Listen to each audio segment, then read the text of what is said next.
From the Presidential Palace, Manila, Dateline, Malacanang.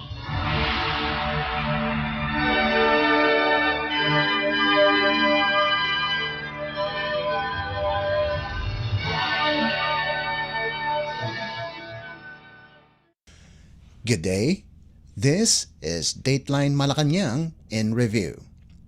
Philippine President Ferdinand R. Marcos Jr. on Monday welcomed the 100 former Moro guerrillas who successfully completed the 6-month field training course to join the Philippine National Police or PNP and urged them to actively participate in writing a new chapter for the Bangsamoro region. Speaking at the graduation ceremony of the Bangsamoro Police Basic Recruit Course or BPBRC Batch 2023-01, Classes Alpha Bravo, Bacas Lipi at Camp Pendatun, Parang Town, Maguindanao del Norte Province, the President congratulated the recruits for passing the grueling police training program.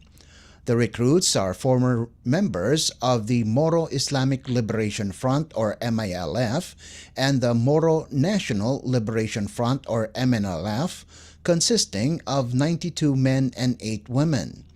Their recruitment to the police force was based on National Police Commission or NAPOLCOM Resolution 2023-0380, which approved the recommendation of the PNP to allocate 400 slots in its recruitment to former members of the MILF and MNLF and is guided by Republic Act 11054 or the Bangsamoro Organic Law, which was enacted after the signing of a peace agreement between the government and the MILF. Let's listen to the speech of Philippine President Ferdinand R. Marcos Jr. at the graduation ceremony of the first batch of Moro combatants who successfully completed the Bangsamoro Police Basic Recruit Course in Maguindanao del Norte Province. Our DBM Secretary, Secretary Amina Pangandaman, and the other cabinet secretaries who are here today. Maguindanao del Norte Lone District Representative by Dimple Mastura. Our friends from the Bangsamoro Autonomous Region of Muslim Mindanao, headed by Chief Minister Alhaj Ahud Ibrahim. Armed Forces of the Philippines Chief General Romeo Browner Jr. Maguindanao del Norte Governor Abulrauf Makakua.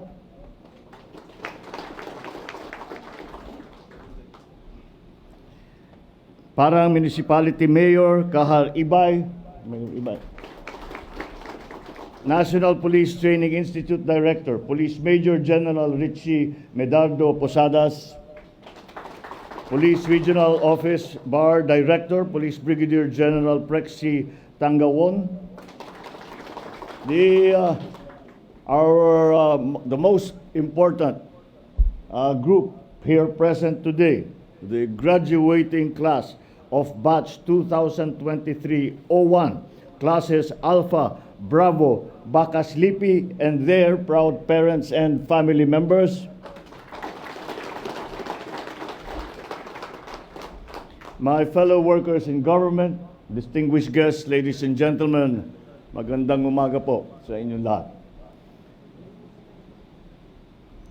Sa lahat ng ating mga magiging graduates, magandang umaga sa inyo. Alam ko na matagal na ninyong inantay itong araw na ito at pinaghirapan ninyo ang training na alam ko naman na hindi madali. Kaya congratulations sa inyong lahat. Sa mga bumubuo ng Bangsamoro Police Basic Recruit Course Batch 2023-01 Classes Alpha Bravo, kasalo ako sa inyo ng mga mahal sa buhay, sa kasiyahang naramdaman nila sa araw na ito. Kabilang din ako sa inyong mga kasamahan na ipinagmamalaki ang tagumpay ng inyong nakamit ngayon. Kaisa ako ng mga kapwa ninyong lingkod bayan na ikinalulugod at ang pagpasok ninyo sa serbisyo publiko. Higit sa lahat, kasama ko ang sambayan ng Pilipino sa tuwa at pasasalamat sa inyong nalalapit na paglingkod sa ating bayan. Siya nga pala, napakaganda ng pangalang napili ninyo para sa inyong hanay. Bakas Lipi or Bangsamoro Kapulisan Sandigan ng Lipunang Pilipino. Sigurado ako, ang inyong mga buhay ay maihahambing sa mga nakikita lang ng iba sa pelikula.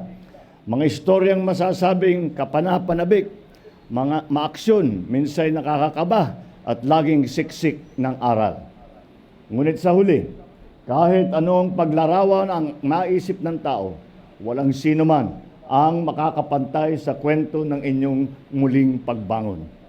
Sa dami ng pinagdaanan ninyo, lahat kayo sa kanyang-kanyang paraan, oras at pagkakataon ay pinili ang kapayapaan, katarungan at pagkakasundo. Tunay na malaking karangalan ang nakamit ninyo. Ngunit kaakibat nito ang mabigat na pasanin na responsibilidad na nangangailangan ng matinding pagsisikap. Ang inyong misyon ay higit pa sa paglilingkod at pangangalaga sa mga kababayan natin. Kayo ang tutulong sa pagsusulat ng isang bagong yugto para sa Bangsamoro tungo sa mas tahimik at matiwasay na kinabukasan. Kaya ang inyong pagsasanay at pagtatapos ngayong araw ay higit pa sa pagtupad natin sa mga obligasyon na nakasaad sa Bangsamoro Organic Law. Ito ay ang pagsasakatuparan natin sa hangaring maranasan ang tuloy-tuloy na kapayapaan at pag-uunlad. Napakalaki ng nakasalalay sa inyong bagong katungkulan dahil sa nasa kamay ninyo ang pagkamit ng ating patuloy na tagumpay. Simula ngayon, kahit saan man kayo italaga, kayo ay kinatawan ng kaayusan at pagbabago na layon nating ipamana sa ating mga anak. Mahirap ang daang tatahakin ninyo, ngunit natitiyak kong magiging mas madali ito kung tatanggapin at aalahanin ang 4 na puntong iiwan ko sa inyo. Una, kayo ay natanggap dahil sa inyong karakter at hangaring makapag-ambag sa ikauunlad ng Bangsamoro. Ang ibig sabihin nito, anuman ang inyong pinaghirapan at natamasa, ang inyong integridad pa rin ang susi sa inyong tagumpay. Sikapin ninyo ito pa rin ang manatiling pundasyon ng inyong trabaho at serbisyo mula ngayon. Pangalawa, tapang at determinasyon ang siyang nagtulak sa inyo upang harapin ang linggo-linggong pagsasanay. Ngayon na magsisimula na magsuot ang uniforme at magsilbi sa bayan, tiyak na dodoble ang pagsubok sa mga katangian ninyo. Sa pagharap ninyo sa mga bagong hamon, gawin ninyong inspirasyon ang inyong tungkulin sa mamamayan. Isa puso at isa isip ninyo ang imahe ng inyong rehiyon at ang ating bayan na may seguridad at kaayusan. Pangatlo, ngayon, dala-dala na ninyo ang bagong kaalaman tungkol sa pagpupulis at sa batas ng BARM at ng Pilipinas. Hindi dapat ito natatapos sa pagpapaunlad ninyo sa inyong mga sarili. Patuloy na paglinangin ang inyong kakayahan at kasanayan nang tumaas ang kalidad ng inyong serbisyo. At ang pinakamahalaga, siguraduhin umuunlad rin ang inyong pag-unawa sa inyong kapwa at sa mundo. Hindi kailanman natatapos ang pagsulong at pagpapabuti. Kaya kailangan maging masigasig kayo sa pagtuklas ng pangangailangan ng taong bayan. Sa pamamagitan nito, kayo'y magiging tunay na modelo ng ating mga mamamayan. Ika-4 at panghuli, hanggat tunay at tapat kayo sa inyong mga tungkulin bilang miyembro ng kapulisan, buong-buo ang aking suporta sa inyo. Magkatuwang tayo sa pagsisikap na mabigyan ng bawat Pilipino ng payapa at masaganang buhay. Naniniwala ako na sa paglago ng Bangsamoro, yayabong din ang buong bansa. mas madali nating makamit ang ating hinahanap na bagong Pilipinas. Muli, binabati ko ang bawat isang nagtapos ngayon, ang mga kaakibat na ahensya at ang mga kinatawan nito, at ang buong Bangsamoro Autonomous Region in Muslim Mindanao. Magandang umaga po sa inyong lahat. Muli, congratulations sa ating mga graduate at maraming salamat po. You just heard the speech of Philippine President Ferdinand R. Marcos Jr. at the graduation ceremony of the first batch of Moro combatants who successfully completed the Bangsamoro Police Basic Recruit Course in Maguindanao del Norte Province.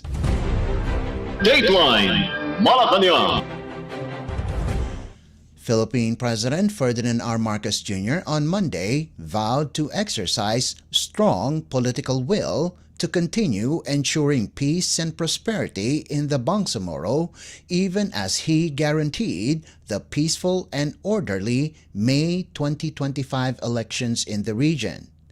Speaking at the 10th anniversary celebration of the signing of the Comprehensive Agreement on the Bangsamoro or CAB at Camp Iranun, formerly Camp Abubakar in Barira, Maguindanao del Norte Province, the President said, long-lasting peace in Mindanao can be sustained with a scoreboard of development. The CAB was signed between the government and the Moro Islamic Liberation Front or MILF on March 27, 2014, or 17 years after peace negotiations started in 1997. The Bangsamoro Peace Accord led to the achievement of numerous milestones in its political and normalization tracks 10 years after its signing. The chief executive noted that the road to genuine peace and prosperity is not an easy job. Let's listen to the speech of Philippine President Ferdinand R. Marcos Jr. at the 10th anniversary celebration of the Comprehensive Agreement on the Bangsamoro in Maguindanao del Norte Province. Your Excellencies and esteemed members of the Diplomatic Corps who have been some of the most committed partners for the development of peace here in Bangsamoro and whose contribution to us arriving to this day cannot be overstated. The Presidential Advisor for Peace, Reconciliation and Unity, Secretary Charlie Galvez Jr., the Special Assistant to the President, Secretary Anton Lagdameo, who has been playing a special part in putting together and finding ways to make the Bangsamoro, for now the Transition Authority and eventually the Parliament ready for governance. The Bangsamoro Autonomous Region in Muslim Mindanao Chief Minister Ahud Ibrahim, Minister Mohager Iqbal, the Chair of the MILF Peace Implementation Panel, Maguindanao del Norte Governor Abdul Rao Makakwa, our friends from the Bangsamoro Autonomous Region in Muslim Mindanao, my fellow workers in government, other distinguished guests, ladies and gentlemen, Assalamu alaikum. 10 years ago, our nation took a decisive step. And that step reflected the indomitable desire of the Filipino people to achieve peace, inclusivity, and prosperity. Today I am one with the entire nation in commemorating the 10th anniversary of the signing of the Comprehensive Agreement on the Bangsamoro or the CAB. The CAB is a testament to our collective vision for sustainable progress and harmony, not only within the Bangsamoro region and Mindanao, but all throughout the archipelago. As we gather here today, we have earned the right to make this claim. The gains from 10 years of peace have undone many of the pains that have been caused by decades of war. Kung dati ito ay lugar ng labanan, ngayon lugar na ito ng kapayapaan. Kung dati Kung dati dugo ang dumadanat dito, ngayon kaunlaran ang dumadaloy. How are we able to transform a bulwark of resistance into a bastion of cooperation? The answer is simple. Dahil tinalikuran natin ang karahasan at piniling tahakin ang landas ng kapayapaan. Niyakap ang kasunduang walang natalo pero tao ang panalo. Dahil iginalang natin ang pinatupad ang CAB. But peace, once again, I will state it once again, peace is neither found in the documents that we have exchanged, nor the elegant prose of our agreements. Ang kapayapaan ay hindi lamang nakikita sa mga titik na talata ng mga kasunduan. Wala sa mga talinhaga o mababangong salita, kundi sa pagpapatupad sa totoong buhay. We knew that peace to our people will be found in the businesses launched, in the jobs that were created, the schools, the new hospitals that were opened, the farms that were irrigated, the roads that will be constructed. To us, there is only one peace, and that is when the bloody tally of war is replaced by the scoreboard of development. That scoreboard shows that peace is won and that the war is over. Peace is totally achieved not when the sound of gunfire has ceased. It is when the clamor for better lives has been met. A peace agreement is only as good as the people and the parties who will implement it. Because brave may be those who wage wars, but braver are those who seek peace and who win that peace. And the brave who won that peace with us are with us here today. And so with this, I express my gratitude to all our peace partners coming from the MILF, the security sector, the various government agencies and local government units, the members of the Bangsamoro Transition Authority, civil society groups, and of course, international community. I also thank and recognize all the peace-loving citizens of the Bangsamoro region. Your unyielding commitment lies at the very heart of our joint movement to achieve our shared aspiration of real, lasting, and sustainable peace and development. Let us continue to work together and march in unison as we implement our whole of society approach in our mission to uplift the lives of the people of Bangsamoro. As we embark on a new chapter towards reconciliation, which shall be bolstered by the fast approaching start of the amnesty application by the National Amnesty Commission, I am once again conveying my commitment to the normalization of the Bangsamoro communities, especially to the MILF and the MNLF members. Sinasabi ko nga, ang kapayapaan ay hindi nakakamit sa trabahong pagmadalian o paminsan-minsan lamang. Kaya noong Pebrero, dumalo ako sa pagpupulong ng Intergovernment Relations Body, ang ika-6 na pagtatagpo sa ilalim ng aking administrasyon. Kasunod nito ang pagdalaw ko sa Basilan upang masaksihan ang decommissioning ng mga baril at armas. Ito ay pagpapakita lamang na marami pa na gagawin para makamit na natin ang kapayapaan at kaunlaran na ating minimithi. This is not an easy job. It is not the work of a day. It is not the work of a month. It is the work of a lifetime. Ang mahalaga ay patuloy ang pag-uusap at paghahanap ng solusyon sa lahat ng hinaharap natin. Because that is how peace is forged, through the honest exchange of ideas.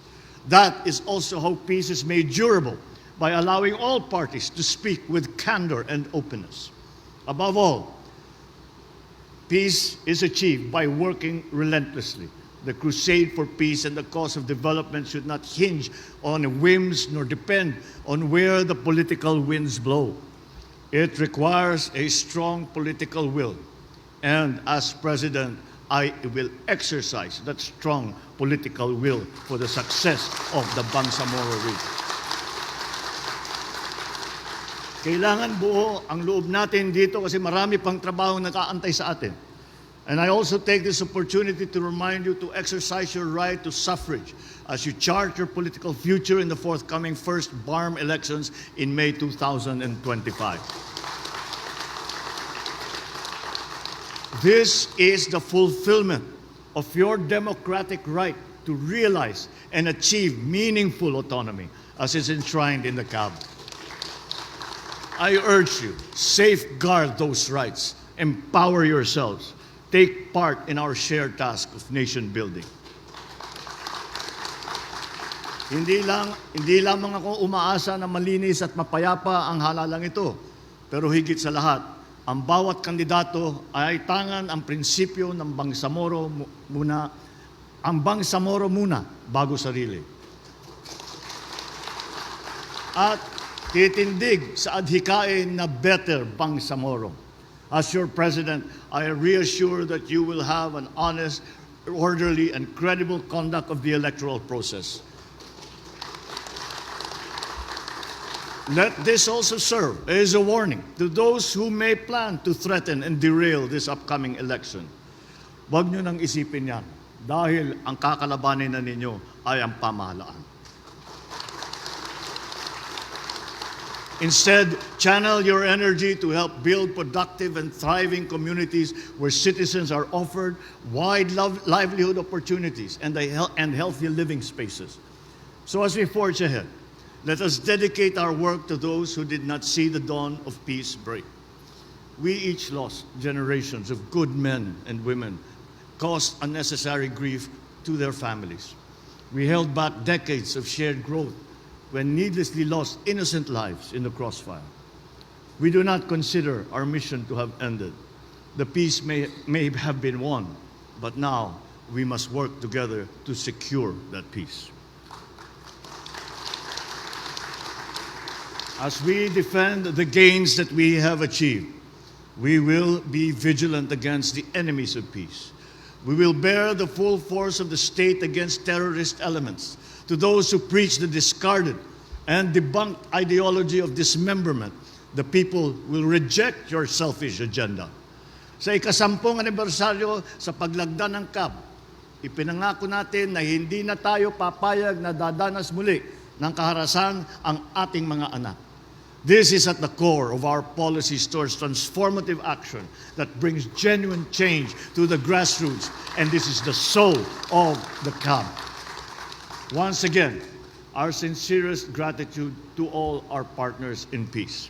May the Almighty continue to guide us in every endeavor.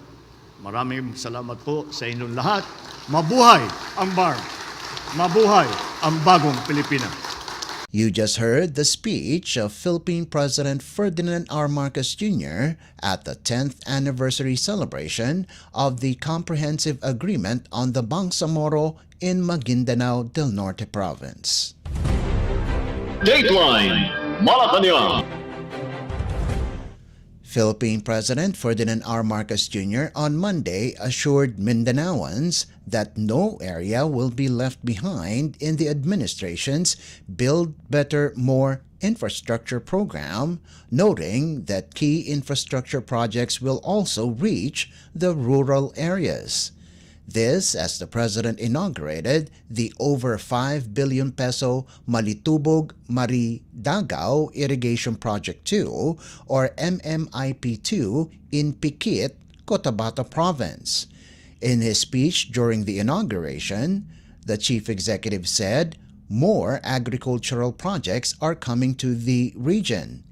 President Marcos added that more services will be provided to raise the standard of living of Filipinos, especially those in the Bangsamoro Autonomous Region in Muslim Mindanao or BARM. The MMIP2 in Villarica, Midsayap is expected to supply water to over 10,000 hectares of farmland in Piquit and Alyusan, Cotabato, and Pagalungan and Datu Montawal in Maguindanao, which is twice the size of Manila City. More than 4,000 farmers are expected to benefit from the project, including former Moro Islamic Liberation Front or MILF combatants who face abundant harvest amid the El Niño phenomenon. Let's listen to the speech of Philippine President Ferdinand R. Marcos Jr. at the inauguration of the Malitubog-Maridagao Irrigation Project 2 in Cotabato Province. Ako po ay nagagalak na makibahagi sa inaugurasyon ng Malitubog-Maridagao Irrigation Project Stage 2 o MMIP2. Dahil magbibigay ito ng patubig sa halos 10,000 ektarya ng lupa na ang area na yan ay mas malaki pa, higit ng 2 beses ang buong lungsod ng Maynila. Ang MMIP ay pwede rin tawaging mas malaking irrigation project. At hindi lang mas malaki, mas maganda pa. At kung dami naman ang benepisyaryo ng susumahin, higit sa 4,000 magsasaka ang makikinabang nito. Ani nila ay sasagana, buhay nila ay gaganda. Nandyan yung ating ibang sa ating ng mga representative ng mga farmer leader. Ito po ay para sa inyo. Yan ang ginhawa na dala ng patubig. Kaya naman, ang kanal ng MMIP2 ay di lang agusan ng tubig, hindi lang daluyan ng buhay at bukal ng pag-asa ng ating lahi. Without water, there are no farms. Without farms, no food. No food, no life. Therefore, water is life. With this comes another fundamental truth. Without water security, we cannot have food security. Ang tubig ng irigasyon na ito ay hindi lang bubuhay sa ating pananim. Ito rin ang didilig sa kapayapaan ng ating binubuhay, sa demokrasyang ating pinapalago. Ang patubig na ito ay hindi lang magpapalaki ng ani ng palay, mais at gulay. Ito rin ay inaasahan magbubunga ng matamis na pag-unlad at matitikman ng lahat. With this irrigation project, the land will become a fertile field of grain. It will bring many bountiful harvests, nourish many families, and ensure their children will get their fair share of progress. It will put food on your plates so that people may share their blessings at the table of peace. This irrigation would water not only the crops that we grow, but the peace that we want to take root in this land. Because peace and freedom must be tended and watered as well. Only then can we be assured that it will flourish and bear fruit for all. So it is not only an agricultural project. It is a major infrastructure for peace and development as well. Kaya saludo ako sa lahat ng mga nagsikap upang agad na mabuksan at mapakinabangan ng ating mga kababayan ang MMIP2. Nagpapasalamat ako sa NIA at sa suporta ng ating local government na ang ating mga uniform personnel na talagang ay nagkaisa at sama-sama ay ginawa itong proyektong ito. At yan po ang aming tinatawag na whole of government approach. Ibig sabihin, hindi lamang isang ahensya ng pamahalaan ang magtatrabaho sa isang project. Lahat ng kailangan na departamento man o ahensya ng gobyerno, lahat ng kung kanino tayo nangangailangan ng tulong, sila ay kasama sa project. Kaya buong gobyerno po ang nagsikap upang ito ay mabuo. At ang tagumpay na ito ay nagpapatunay sa determinasyon ng inyong pamahalaan upang tulungan ang ating mga magsasaka at palakasin ang ating sektor ng agrikultura. Meron lang pong akong habilin. Ang proyektong ito ay mula sa taong bayan, tungo sa taong bayan, kaya dapat pangalagaan din ng taong bayan. As a people-owned infrastructure, you must take care of this very valuable project that we are inaugurating today. Mahalin, ingatan, pangalagaan, magbigyan at huwag abusuhin. Patakbuhin ng mabuti upang mapakinabangan ng mga darating pa na mga salinlahi. Hindi po tayo ang nagmamay-ari ng proyektong ito. Bagkus tayo po ay tagapangalaga lamang nito para sa susunod na mga henerasyon. Kaya tiwala ko na ang seryoso ninyong gagampanan ang inyong responsibilidad sa pag-maintain nito ng pasilidad na ating ginawa ngayon. Buo ang aking tiwala sa ating mga Irrigators Association at na mga ito ang dahil ito ay isang magandang halimbawa ng tinatawag ng democracy in action na itataguyod ang interes ng nakakarami. Sa puntong ito, hayaan ninyong maggawad ako ng panata. Hindi lang po irigasyon ang dadaloy sa inyong lupain. Marami pang proyektong pang-agrikultura ang darating. Marami pa pong serbisyo na ilalaan upang maitaas ang antas ng pamumuhay ng ating kababayan, lalo na ang mga nasa farm. Ginagaranti ako sa inyo na ang Build Better More na programa natin ay hindi lang pangkalunsuran, ito ay pangkanayunan at pangkalahatan. Sapagkat saan man kayo sa bansang ito, kasama kayo sa pag-unlad na minimithi natin sa ilalim ng bagong Pilipinas. You just heard the speech of Philippine President Ferdinand R. Marcos Jr. at the inauguration of the Malitubog-Maridagao Irrigation Project 2 in Cotabato Province. Dateline Malacanang. Philippine President Ferdinand R. Marcos Jr. on Monday said he has instructed concerned government agencies to closely monitor the power situation amid the successive red and yellow alerts of power grids.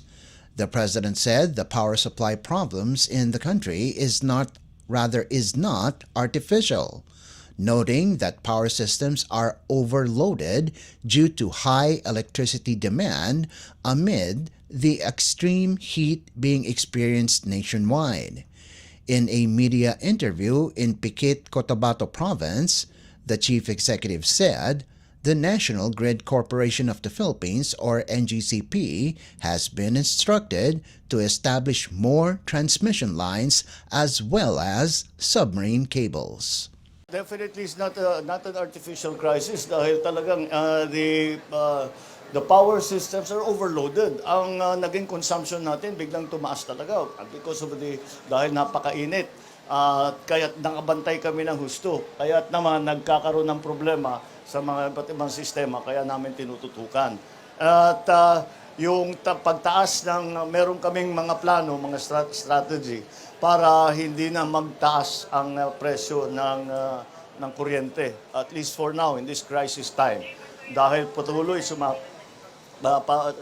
tuloy-tuloy dahil demand and supply, pataas ang presyo, so gagawa natin ng paraan para medyo ma-control na mabuti yan. So that's those are the things.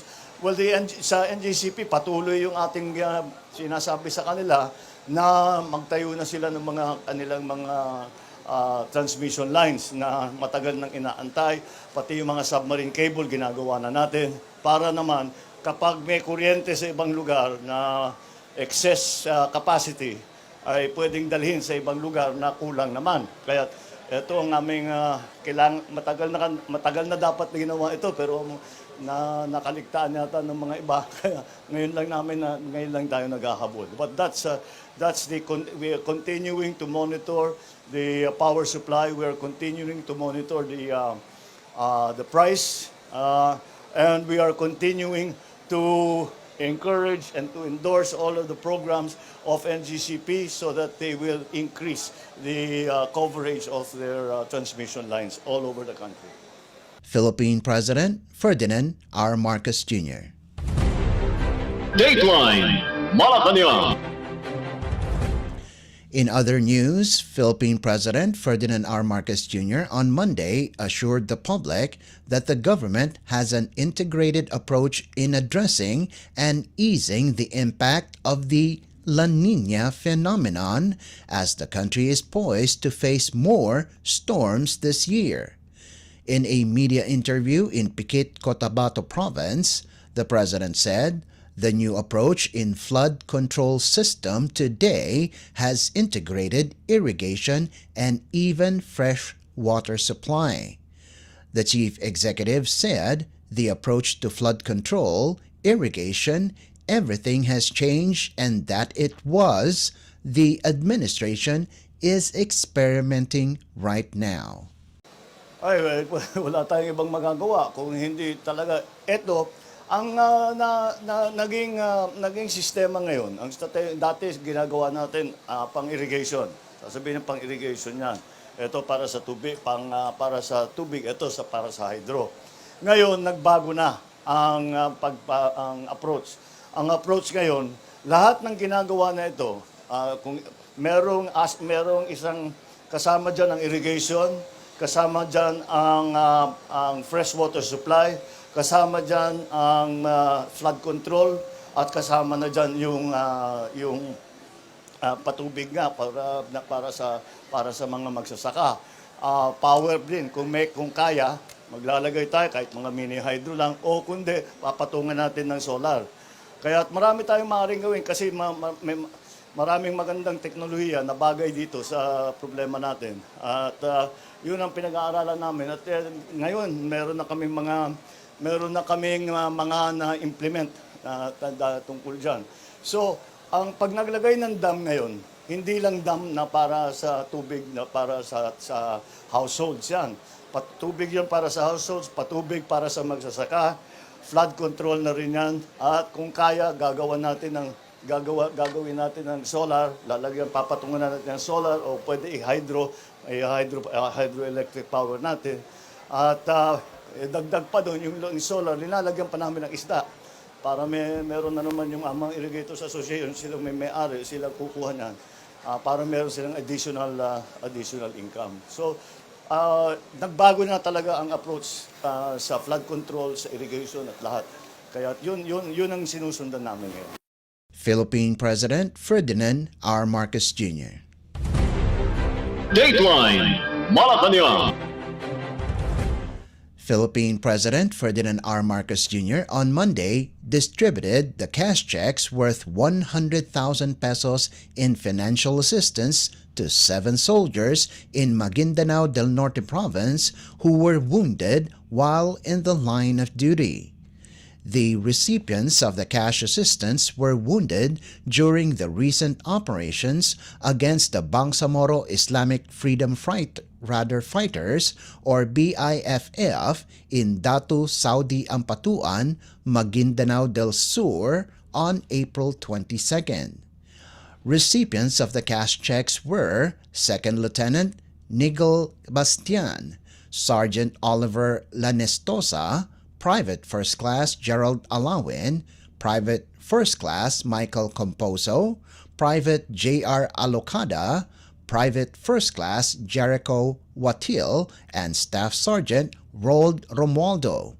They are currently admitted in the Battle Casualty Ward at Camp Brigadier General Gonzalo Sionco in Datu Odin Sinsuat, Maguindanao del Norte Province. Dateline Malacanang. Philippine President Ferdinand R. Marcos Jr. on Monday expressed optimism that the Armed Forces of the Philippines or AFP can secure peace and order for the May 2025 Bangsamoro parliamentary elections.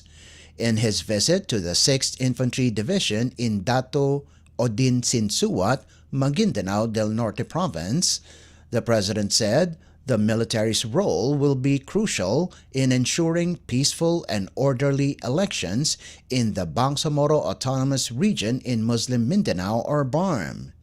The Bangsamoro parliamentary elections will elect the successors of the interim Bangsamoro Transition Authority Parliament members. During his visit, the President also awarded the Distinguished Conduct Star or DCS to 2 soldiers and the Gold Cross Medal to 3 soldiers for their heroism in a recent encounter with the Bangsamoro Islamic Freedom Fighters Karialan faction. The Commander-in-Chief paid tribute to the soldiers' heroism and vowed to continue looking after their welfare as well as their families. Let's listen to a portion of Philippine President Ferdinand R. Marcos Jr.'s speech during his talk to the troops at the 6th Infantry Division in Datu Odin Sinsuat, Maguindanao del Norte Province. Your sacrifices and hard work continue to safeguard the lives of our fellow Filipinos, have preserved the hard-won gains of the peace process. To this day, you continue to show the true essence of service and of selflessness. For that, a nation of more than 100 million provides to you a very, very heartfelt gratitude and a snappy salute. Through meaningful dialogues with stakeholders, including the Moro Islamic Liberation Front and other peace-inclined groups, we have helped foster an environment conducive to peace and prosperity in Bangsamoro. You have also provided the foundation, because what you have done in preserving the peace provides the foundation for reconciliation and healing in a region that has long experienced conflict. I thus urge you to continue to work hand in hand with the communities, including the MI and the MN affiliated groups, through their leaders and through our local chief executives. You must forge partnerships based on mutual respect and understanding. We can overcome the obstacles that stand in the way of peace and progress in this way. Even as I ask you to be peacemakers, you must continue with your core competency as war fighters, because the fight is not yet over. I am happy, though, to say that the enemy is not taking the fight to us anymore. We are taking the fight to them, and that is a sure sign of success. The upcoming first BARM parliamentary elections in May 2025 will represent a big milestone in our journey towards a meaningful autonomy and a peaceful Bangsamoro. I am sure that you have the ability, I know you have the ability to secure a safe and honest conduct of these elections, as this will lay the groundwork for a bagong Pilipinas. Philippine President Ferdinand R. Marcos Jr. Dateline Malacanang. The Philippine government will provide financial assistance to farmers and workers in the agricultural sector whose source of income was affected by the El Niño phenomenon. According to President Ferdinand R. Marcos Jr., this is part of the ongoing aid program of the government as part of its efforts to address drought. During the 122nd Labor Day commemoration, the President said the financial assistance that will be provided to affected workers is in addition to the programs of the Department of Agriculture or DA, Department of Social Welfare and Development or DSWD, and the Department of Labor and Employment or DOLE. The chief executive said the government will prioritize those affected by the drought in Mindanao. On Wednesday, President Marcos also led the 50th anniversary of the promulgation of the Labor Code of the Philippines that was issued on May 1, 1974, under the administration of former President Ferdinand E. Marcos Sr. Let's listen to the speech of Philippine President Ferdinand R. Marcos Jr. during the 122nd Labor Day commemoration and the 50th anniversary of the promulgation of the Labor Code of the Philippines. Isang maligayang pagbati sa mga kapwa kong manggagawang Pilipino ngayong araw ng manggagawa. Ikinararangal ko na buksan ang bakuran ng Malacanang sa mga natatanging panauhing kumakatawan sa sektor ng manggagawa, kasama ang mga opisyal ng pamahalaan at mga development partners natin sa pangunguna ng International Labor Organization. Taus-puso ang aking pagkakaisa sa pagkikilala sa kontribusyon ng ating mga manggagawa. Hindi lamang sa pagpapanatili ng pagkakaisa at magandang samahan sa industriya, kung hindi rin, pati rin sa pagpapaunlad ng ating ekonomiya. Exactly 50 years ago, on these very same grounds, my father, then President Ferdinand Marcos Sr., signed the Labor Code of the Philippines in the presence of representatives of various sectors. The Labor Code, born out of the vision for development, employment, and social justice has been one of the most enduring pieces of social legislation in the country. In his own words, and I quote, I remember them vividly, growth will always be tempered by justice, and development will always be weighed by the dignity of man. Leading the celebration of its golden anniversary of the 122nd Labor Day, I proudly reaffirm the government's commitment to champion the rights of Filipino workers in pursuit of development and prosperity. Today,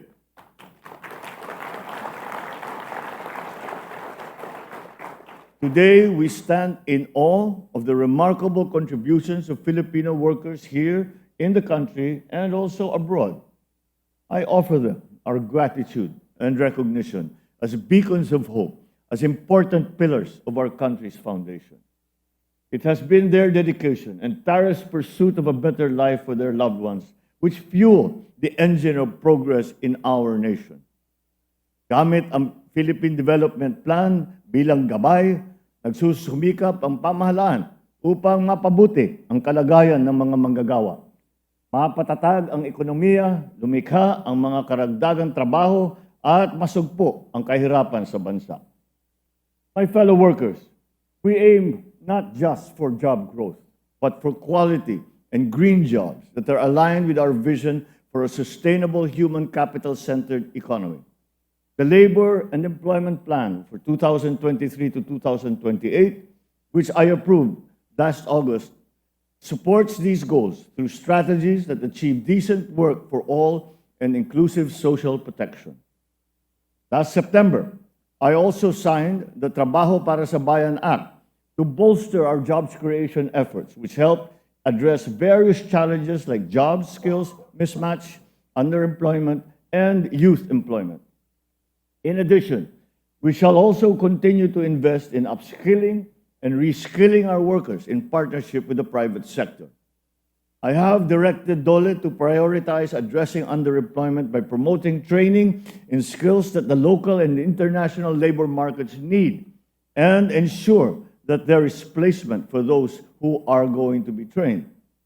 Through the TESDA, more than 2 million Filipinos have graduated from technical and vocational training courses, and over 1 million have been certified since we came into office. We are very serious about enhancing the skills of all Filipino workers, marking them job-ready for the technical and digital jobs that will be opened through the investments that we have secured. In 2023 alone, our investment promotion agencies approved almost 1.7 trillion pesos in investments in various sectors. These investments are expected to create almost 108,000 jobs for our people in that year alone. Kasama po dito ang mga investors na nahikayat natin sa mga pagpupulong sa ibang bansa. Sa ngayon, 8 proyekto ang umaarangkada ang negosyo dito sa Pilipinas. Mayroon din 21 na negosyanteng nahikayat natin na ngayon ay nagpaparehistro na para makapagsimula ng pamumunuhan sa bansa. Sila ay kabilang sa halos 200 na proyekto na kasalukuyang inaabangan ng DTI na nakakahalagang 4 na trilyong piso. Ang ating Build Better More Infrastructure Program ay inaasahan din na magpapaigting at pag-angat sa ekonomiya. Kasunod dito ang pag-angat sa kalidad at kakayahan ng ating mga manggagawa.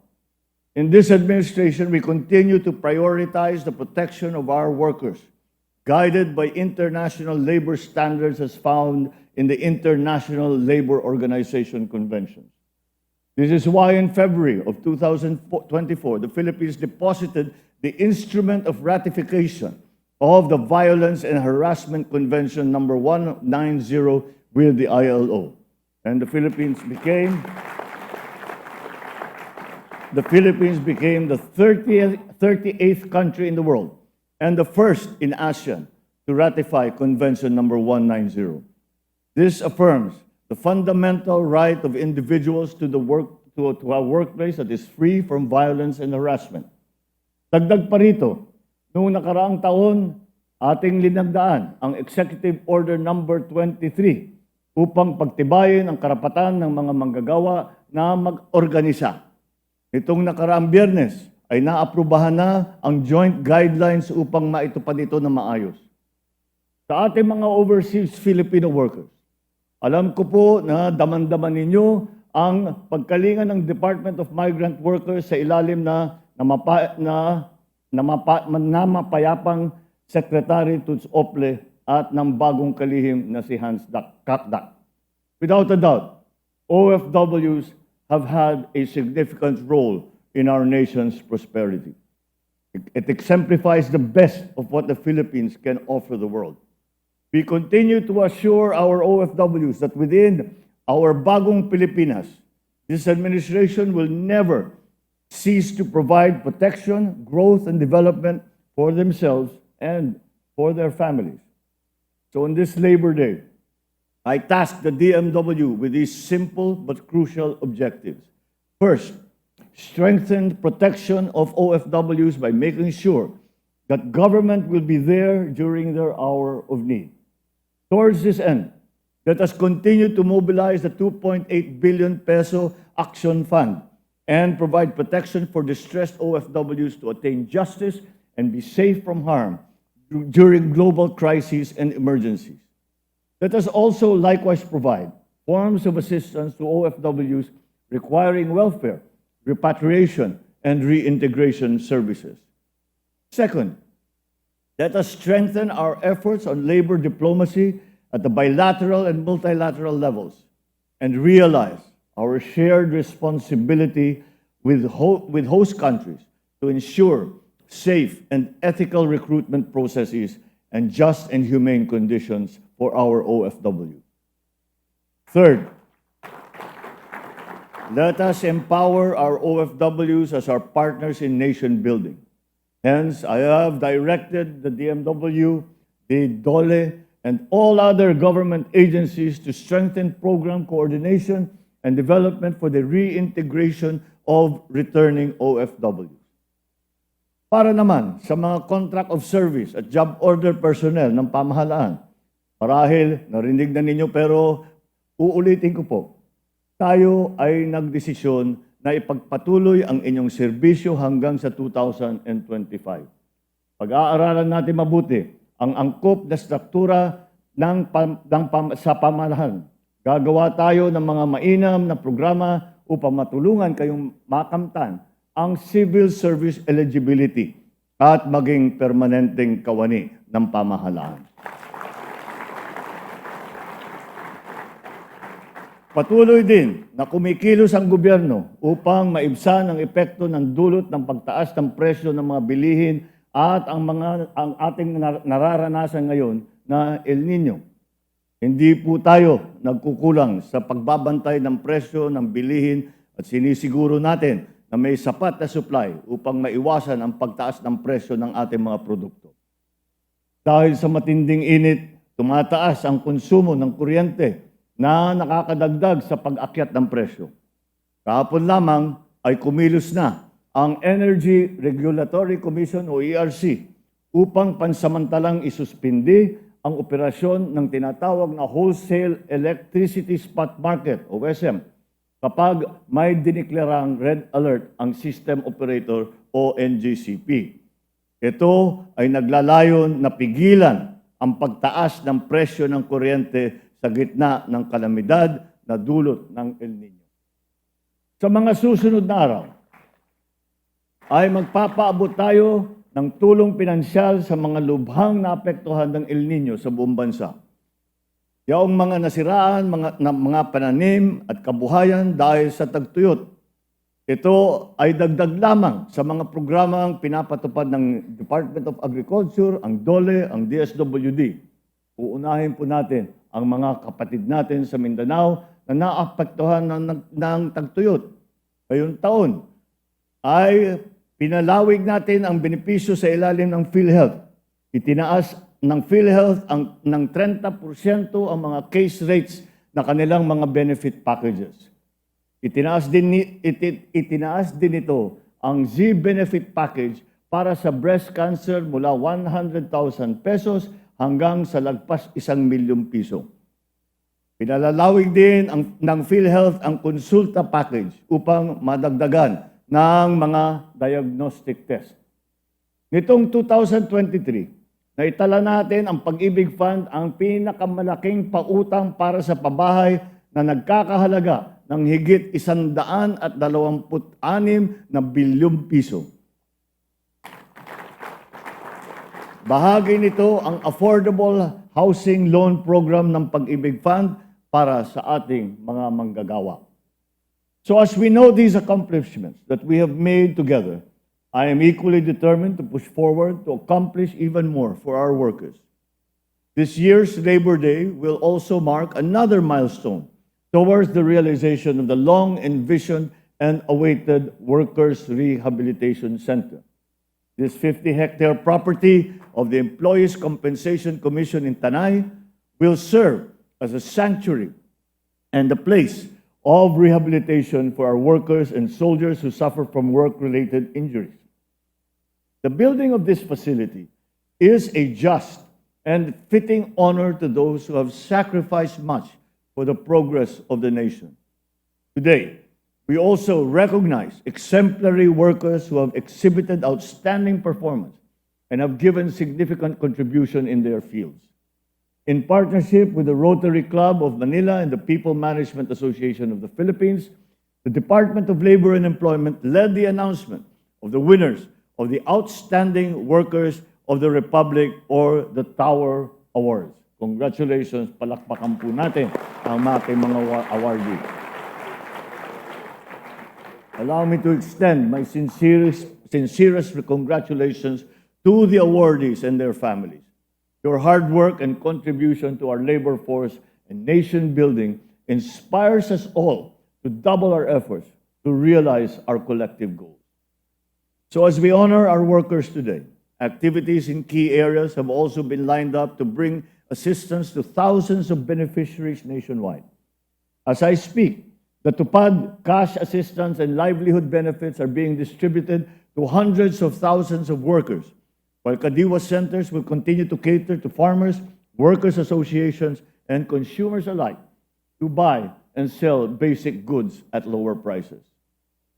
Sa ating masugid na pagpapatupad ng Philippine Development Plan, may aahon natin ang Pilipino mula sa kahirapan at may aangat ang antas ng kanilang pamumuhay. As President, I call on the regional tripartite wage and productivity boards to initiate a timely review of the minimum wage rates in their respective regions with due consideration to the impact of inflation, amongst others, within 60 days prior to the anniversary of their latest wage order. I call on the National Wages and Productivity Commission to review its rules to ensure that the boards are able to maintain a regular and predictable schedule of wage review, issuance, and effectivity to reduce uncertainty and enhance fairness for all stakeholders. I call on Congress to pass laws that will support the attainment of our jobs creation agenda, including the Enterprise-Based Education and Training Program Law, the Revised Apprenticeship Program Act, and the Create More Law, or the Law on Corporate Recovery and Tax Incentives for Enterprises to maximize opportunities for reinvigorating the economy. Sa lahat ng mga manggagawang Pilipino, muli ako'y nagpapasalamat sa inyo. Kayo, ang puso at kaluluwa ng ating lakas paggawa, ang nagsusulong ng ating tagumpay at ang dahilan kung bakit patuloy tayong nangangarap para sa isang mas maliwanag na bukas. Kayo ang muka ng bagong Pilipinas, magagaling, masisipag at punong-puno ng dedikasyon, kaya't nararapat lamang na bigyan ng dangal, respeto at paghahanga.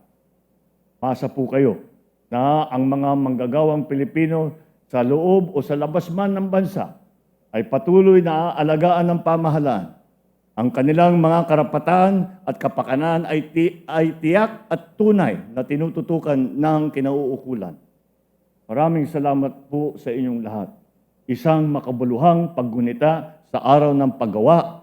Mabuhay ang bawat manggagawang Pilipino. Philippine President Ferdinand R. Marcos Jr. Dateline Malacanang.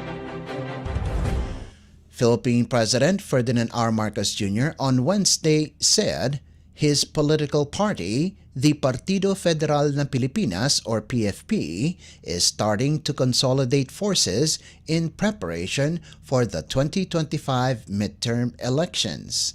Speaking at the oath-taking of new members of the PFP in Pasay City, the president said that as chair of his party, he is already meeting with other key national parties to forge alliances for the elections.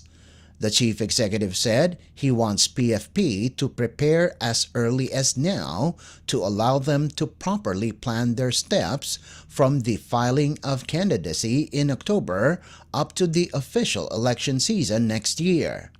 About 33 political figures, including 11 governors and 14 vice governors, took their oath before President Marcos as new members of the PFP.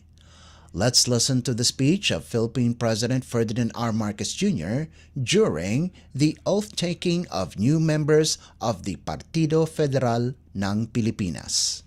I am very happy to be able to come to this, I suppose we can call this a caucus of the Partido Federal. So let me greet the South Cotabato Governor and the PFP President Jun Tamayo. And someone who has been, who I have been harassing to work behind the scenes and telling him to prove his worth. My son, Ilocos Norte, First District Governor, First District Representative Sandro Marcos. We have some members of the cabinet here, the honorable members of the House of Representatives, and of course the new members of the PFP that we have just sworn in, the officers and members of the PFP ng Partido Federal ng Pilipinas, my fellow workers in government, and we greet also our host, si Don Ramon, who is here to join us in this very important affair. This distinguished guests, ladies and gentlemen. Well, I suppose it comes as no surprise that the reason that we are having these meetings is that we are trying to start to organize ourselves for the next election of next year. And as we know, kagaya ng mga lagi nating naririnig at siguro naging experience na rin natin, you cannot start too early for any election. And so we have begun. And what we have done is we have put together, we have reorganized the PFP so that in such a way to make our party ready for the upcoming elections in 2025. Now, as I am sure you are all well aware, pag sinasabing eleksyon ng 2025, ang talagang date na deadline natin lahat is October. Because filing na tayo sa October. But the reason that we have been trying to put together, dahil nga, kung maalala ninyo, noong nakaraang eleksyon, ang ating ipinaglaban, ang ating pinagsisigaw ay yung pagkakaisa. At maganda naman, yung kung ganun ang ating naging mensahe, mukhang maganda naman dahil tinanggap ng Pilipino yan. Kaya't napakaganda nung naging resulta sa ating mga kasama, basta't sila ay nakibahagi doon sa pagkakaisa na movement na ginawa natin. Ngayon, sa aking palagay, yun pa rin ang hinahanap ng mga Pilipino. At kaya't hindi naman sa sinasabi natin that we want to dominate the entire political scenery, but what we need to do is not to dominate anything, but what we need to do is to be able to bring onto the fold all the different elements of society, all the different elements of the political, the political structure, so that we are all working together. Now, if you look at it, we have not yet been in office for 2 years. But in that small time, napakarami na nating nagawa. Napakarami na nating naumpisan. And the reason that is that because we have been working together. We have been following the same plan. We have come together na nakipag-ugnayan tayo. Ano bang problema dun sa inyong region, sa iyong probinsya, sa iyong bayan? At pinakinggan natin silang lahat ng hindi lamang yung mga political leader, kundi pati na ang taong bayan. At nakinig tayo. At sinama natin, ano sa palagay ninyo dapat natin gawin? At tayo nag-isip at ginawa natin. Dahil sabay-sabay natin nagawa, sabay-sabay tayong gumagalaw, ay maganda naman ang nagiging resulta. Kaya sa palagay ko, sa darating na halalan, ay maliwanag na ang taong bayan dito sa Pilipinas ay talaga sinasabi, maganda itong ginagawa natin na sabay-sabay tayo tumutulong. And that is why we are trying to engage all of the different political, shall we say, factions to our own advocacy. And that advocacy is really for the development, sa kabubuti ng ating bansa, sa pagpaganda ng ating ekonomiya, sa pagbabantay sa pang-araw-araw na buhay ng bawat Pilipino, na ipaglalaban natin ang ating karapatan in terms of the international scene. Lahat yan, mukha naman, naunawaan ng tao yan. At naunawaan na natin mga leader. Kaya ito yung ginagawa natin. Kaya dahan-dahan we'll slowly begin to organize already what we are going to do for the next election. We are in the midst right now of organizing the PFP. We are organizing the different committees. Ngayon, alam nyo, hindi naman tayo lang ang tatakbo. Hindi lang naman yung partido natin ang tatakbo. Kasama dyan, siyempre, ang mga ibang malalaking partido. Yung iba dyan, kasama natin. Yung iba, titignan natin. Baka sumama rin, pero baka hindi. So, that is why ito yung laging mahirap. Kasi pagka tayo ay nag-coalition o nag-alliance, siyempre, siguro sa national, madaling siguro makapag-agree. Pero sa pag-local, yun ang medyo komplikado kung minsan ng sitwasyon. That is why we will begin to organize now ano man tawagin natin dyan, Gov. June, steering committee, or we will organize a steering committee para makipag-ugnay sa iba't ibang partido na nasasama tayo, na makikipag-partnership tayo. At yun ang pinakamahirap talaga. Alam naman natin yun. Lahat naman ng eleksyon, lagi tayo napupunta dyan sa usapang yan. So that's the next thing that we have to do, is that we have organized a steering committee. We will then go and make our alliances with the different parties. Of course, nandyan ang lakas, NPC, NP, NUP, lalong-lalo sa House. Pero siyempre, kailangan din natin kausapin kasi mga governor, may sariling mga local party yan. So we have to come to some kind of arrangement. And that's the art. Yan, tignan natin yung galing ni Gov. June dito sa malaking problema na komplikadong problema na nakakaharapin niya. But I think I have spoken to the leaders of the other parties. And as far as I can tell, mukha naman willing naman lahat ng tao na makipag-usap and find a way around all this. Para naman ay pagdating ng halalan ay tayo nagkakaisa at maliwanag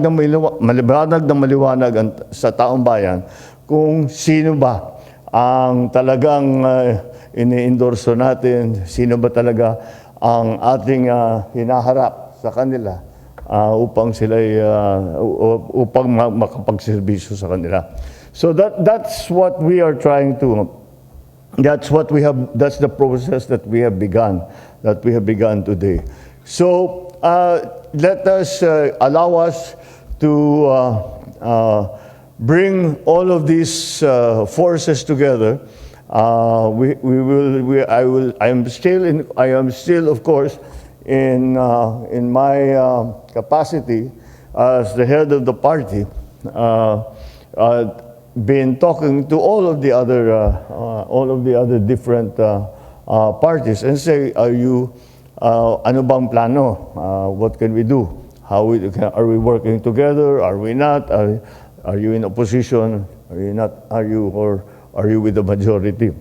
So these are the. I don't know why I'm even explaining this to you. You're all very experienced politicians. I don't need to. Naunawaan ninyo ito lahat at naranasan na ninyo lahat ito. So, but that's how we're going to build it up, and so that and the reason that we started, we're now May. The reason that we started now is that I would really like, if possible, na by filing in October, maayos na. Now, medyo suntok sa buwan yan kasi laging may ibang nangyayari, mayroong bagong development. But never mind, we'll keep trying so that in October, everybody who is going to file, everybody who is going to be a candidate, knows how they will file, under what party, etc., what the arrangements are with our partners, with our allies, the other parties that we will be talking to. So that's something that we will that way. Pag naayos natin, kung maayos by October, kung maayos ang usapan natin, maganda tayo makapagplano from October to May. Para alam na natin kung paano gagawin natin. So that's why we have to start as early as possible. Siyempre, like in anything in politics, kung minsan nabibigla tayo, may nangyayari, may development na hindi natin inaasahan. But nonetheless, kailangan may plano na tayo. Kailangan may plano tayo na alam na natin gagawin.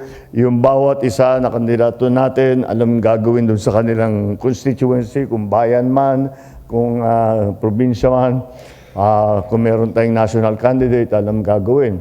At kung meron mang nangyari na hindi nating na-predict, kaya nating gawan ng paraan kagad. Because we are very clear in what our plan is and what we are trying to do. So so today we are witness to the beginning of that process.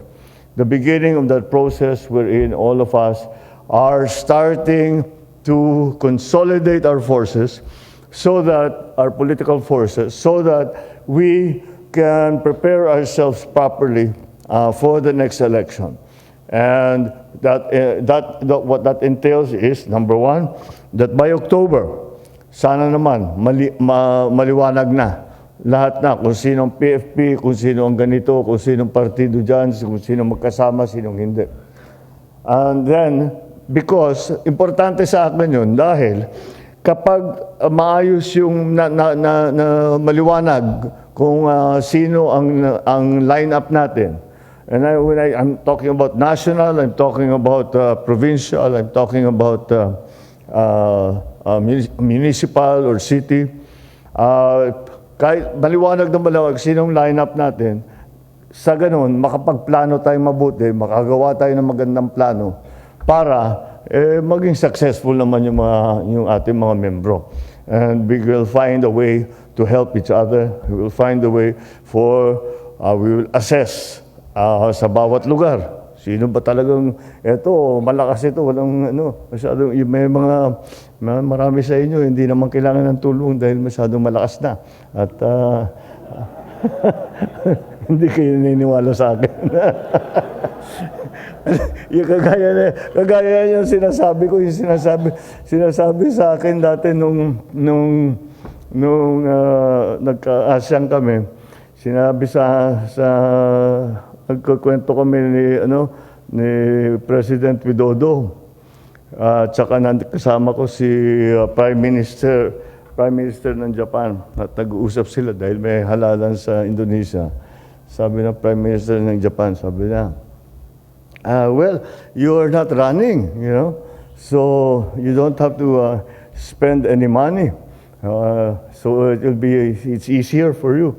Nagtinginan kami ni President Widodo.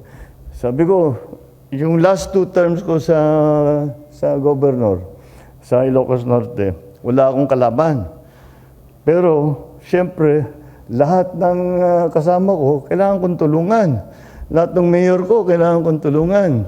Tapos dagdag pa ron, sasabihin pa ng mga iba, wala ka namang ginagastos, sa akin na yung pera. Di ba? So ganun pa rin yung gastos mo.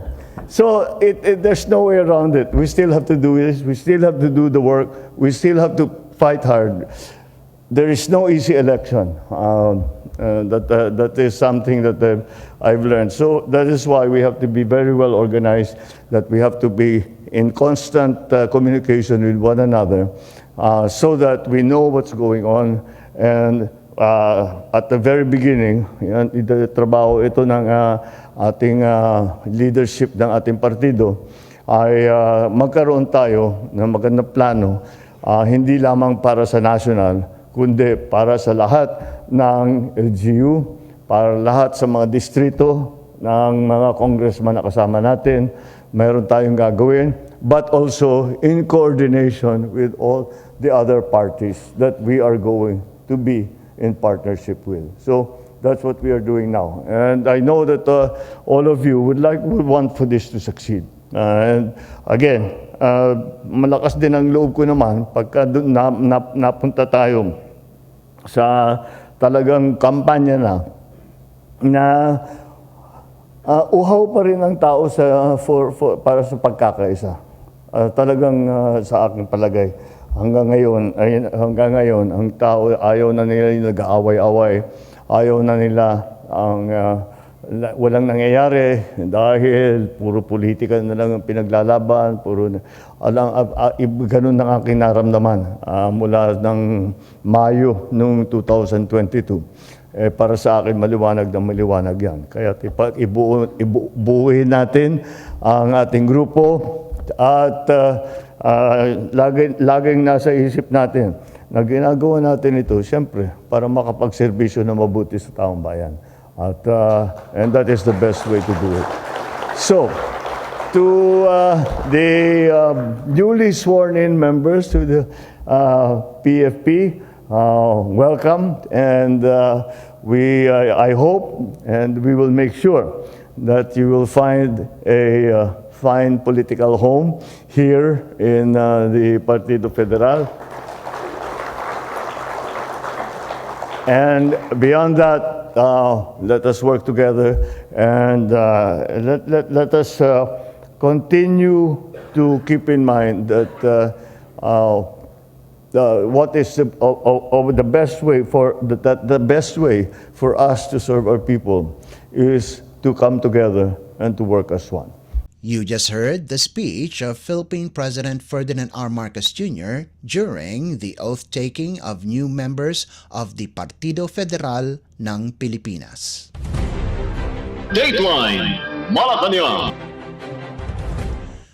And finally, Philippine President Ferdinand R. Marcos Jr. on Thursday received Karan Adani, the Managing Director of Adani Ports and Special Economic Zone Limited, or APSEZ Limited, in a courtesy call at the study room in Malacanang Palace.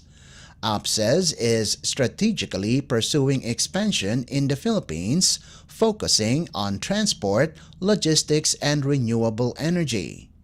The company is actively exploring investment opportunities in vital infrastructure projects such as ports and renewable energy initiatives, aligning with the nation's aspirations for stability and progress.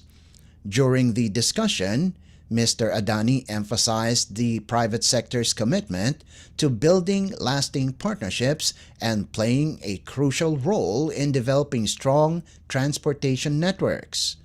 The chief executive reiterated his administration's dedication to not only maintaining existing partnerships but also proactively pursuing opportunities to elevate transportation options across the archipelago. APSEZ holds the distinction of being India's foremost commercial port operator, responsible for managing close to a quarter of the nation's cargo movement. Dateline Malacanang. Before we conclude our program, we would like to invite everyone to come and visit our Facebook page and YouTube channel at Radyo Pilipinas World Service. You will be able to hear and view our Filipino and English programs, including news updates here in the Philippines. Kindly subscribe, like, and share our posts as well. And that concludes this edition of Dateline Malacanang in Review. For Radyo Pilipinas World Service, this is Leo Magpayo. Good day and stay safe. From the Presidential Palace, Manila, Dateline Malacanang.